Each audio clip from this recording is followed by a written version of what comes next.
ขอต้อนรับทุกคนสู่การเดินทางครั้งใหม่ที่มาไกลแบบข้ามทวีปกับแคนาดาประเทศที่ธรรมชาติสวยเกินบรรยายเอพิโซดนี้เราจะพาทุกคนไปรถทริปและเดินเทรลไปฟินกับทะเลสาบ3แห่งที่สวยมากๆของอุทยานแห่งชาติแบนฟ์ค่ะ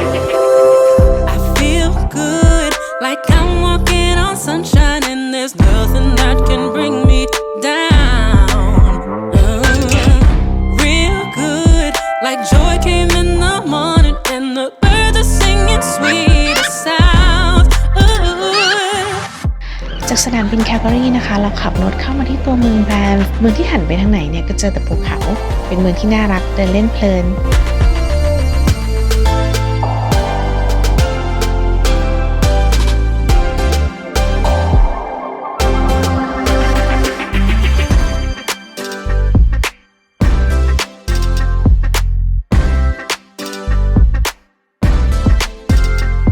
ส่วนคืนแรกค่ะเราก็จะเลือกพักที่เบสแคมป์สุดแบนฟ์เป็นอพาร์ตเมนต์2ห้องนอน1ห้องครัวที่พักก็จะอยู่ใกล้กับซูเปอร์มาร์เก็ตแล้วก็ออกไปเดินเล่นชมเมืองได้ใกล้สุดๆ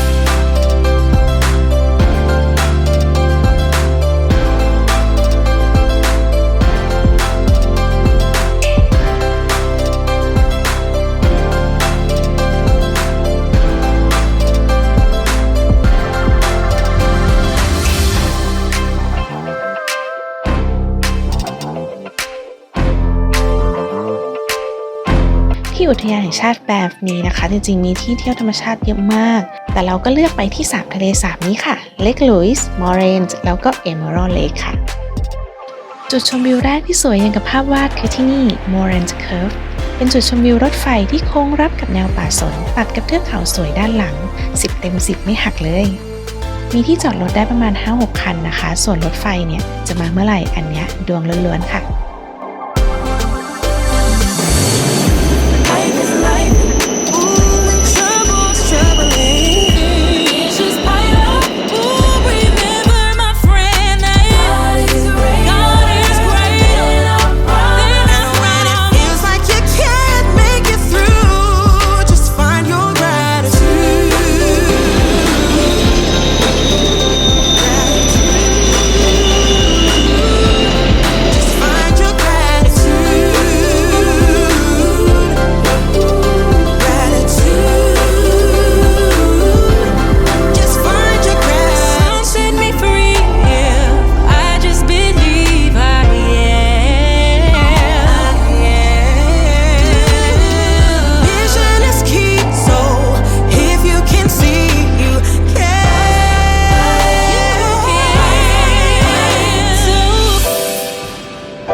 การเดินทางเข้าไปในเลคลุยแล้วก็มอร์เรนเลคนะคะเราเลือกจองตั๋วชัตเตอร์บัสมาล่วงหน้า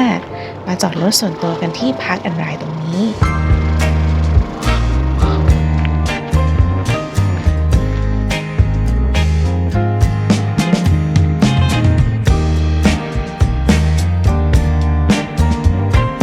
ตอนนี้ไปไหนกันคะ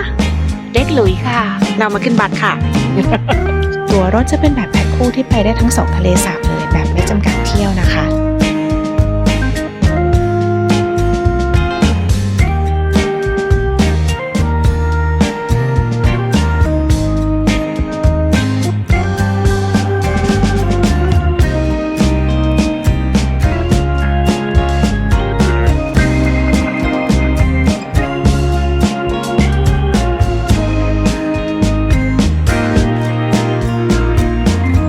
รถจะมาจอดที่แรกค่ะที่เลคลุยส์แต่ถ้าเกิดใครอยากจะเลยไปมอร์เรนเลคเนี่ยก็ต้องมาเปลี่ยนรถอีกคันที่นี่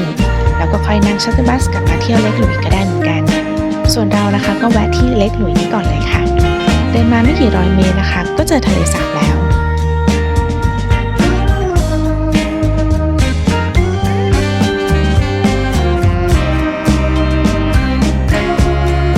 ตรงนี้ถ้าเลี้ยวไปทางขวาก็จะเดินชมวิวได้ยาวๆจนถึงโรงแรมแต่เราจะพาไปดูมุมด้านซ้ายก่อนนะคะวิวก็จะประมาณนี้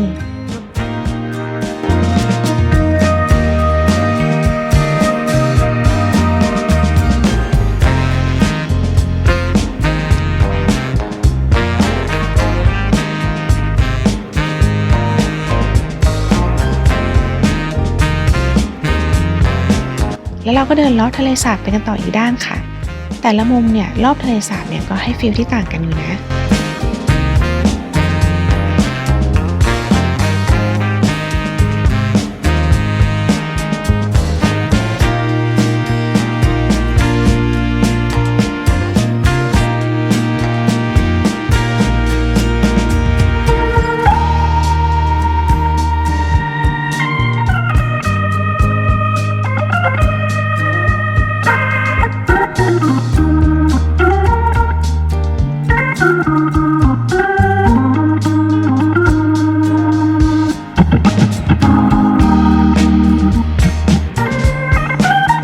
เดินชมรอบๆเสร็จก็เที่ยงพอดีค่ะเราเลยตัดสินใจทานอาหารกลางวันที่ร้านอาหารของโรงแรมเลย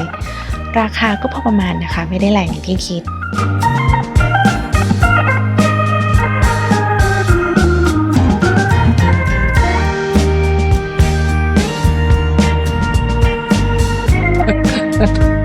อันนี้ไปไหนคะไปโมเรนอ๋อต้องโอ้ยโหคนขึ้นเยอะมาก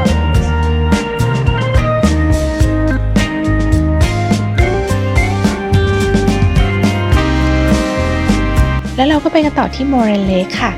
ป้ายนี้แค่บอกว่ารถเที่ยวสุดท้ายเนี่ยคือกี่โมงแต่ว่าถ้าจะดูว่าเราต่อแถวขึ้นรถถูกคันหรือเปล่าให้ทุกคนมองตรงไปที่ด้านหน้าค่ะจะมีป้ายบอกสถานที่ที่เรากำลังจะไป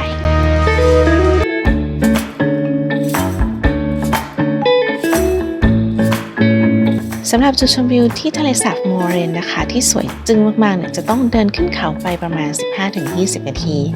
เวลาก็ขึ้นอยู่กับความแข็งแกร่งของทุกคน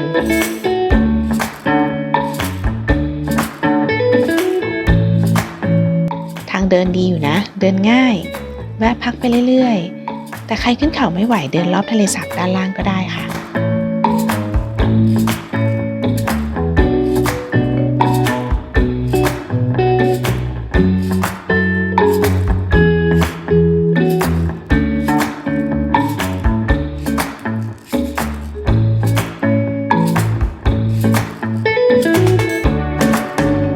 ถามว่าขึ้นเขามาคุ้มไหมให้ภาพเล่าเรื่องค่ะ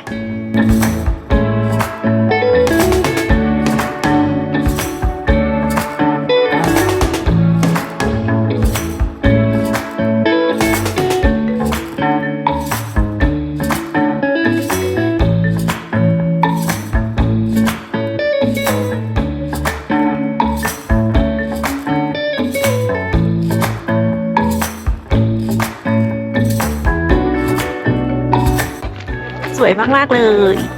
โมเรนเลคค่ะ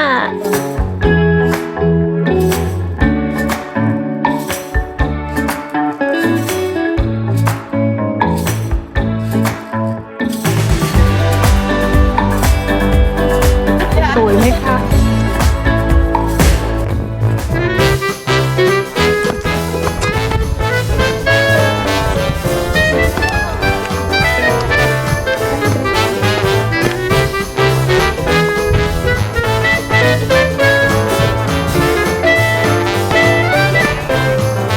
ก้อนนี้เหรอ ขึ้นไม่ได้ไหมอันนี้เหรอ ใช่ ไม่ไหว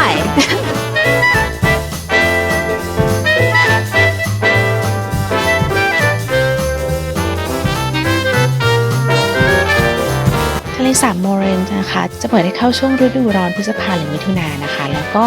จะปิดอีกทีเนี่ยประมาณต้นตุลาคมใครอยากจะมาช่วงใบไม้เปลี่ยนสีนะคะก็อาจจะเลือกปลายกันยายนอากาศกำลังดีเลย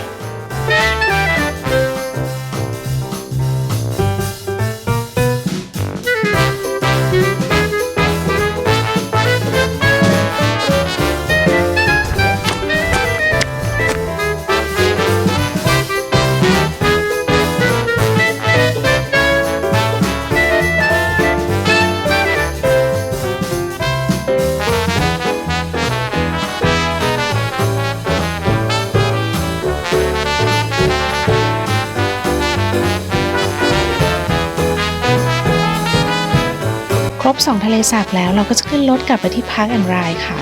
ให้ทุกคนสังเกตป้ายดีๆนะคะถ้าใครจะกลับไปที่ Lake Louise นะคะก็รอคิวตรงนี้ส่วน Park and Ride นะคะก็เดินตรงไปหน้าค่ะ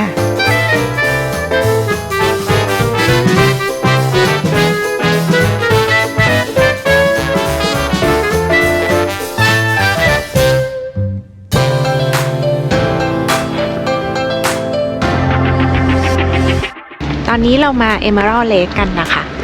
ก็อยู่ไม่ไกลจากเลคหลุยส์เท่าไหร่ แต่น้ำก็สีสวยเหมือนกันจ้า แล้วก็เดินใกล้มากๆเลยจากลานจอดรถเดินมาแป๊บเดียวเอง ถึงแล้วดูวิว พูดเลยว่าน้ำสีมรกตสมชื่อ Emerald Lake จริงๆนะคะ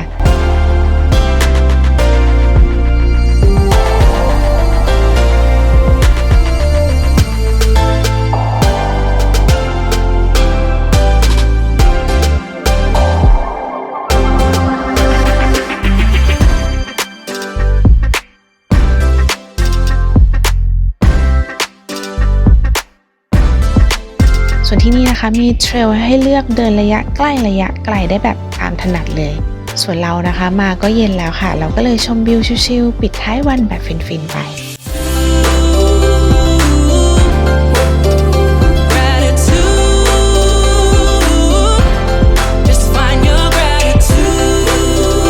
คลิปหน้านะคะเราจะไปต่อกันที่ Jasper National Park ค่ะ ความสวยจะไม่หยุดอยู่แค่นี้พูดเลย